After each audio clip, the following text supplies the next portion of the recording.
কুষ্টিয়ার খোকসায় আগুনে ৩টি বাড়ি পুড়ে প্রায় ৮ লাখ টাকার ক্ষতিসাধন হয়েছে।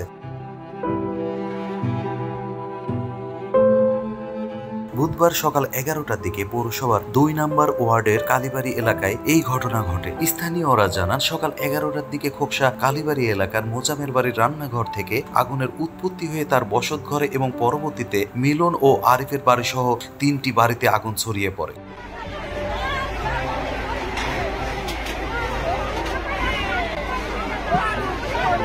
এ সময় খোকসা ফায়ার সার্ভিস এবং পরবর্তীতে কুমারখালী ফায়ার সার্ভিসের কর্মীরা আগুন নিয়ন্ত্রণে আনতে সক্ষম হলেও ৩টি বাড়ি পুরোপুরি পুড়ে ভস্মীভূত হয়ে যায় এবং একটি বাড়ি ক্ষতিগ্রস্ত হয়। এই ঘটনায় ৩টি পরিবারে প্রায় ৮ লাখ টাকার ক্ষতি হয়েছে বলে জানান ভুক্তভোগীরা।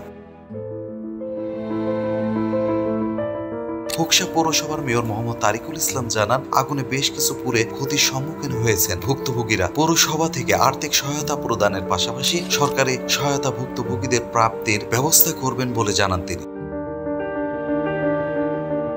লিপু খন্দকার, কুমারখালী, কুষ্টিয়া।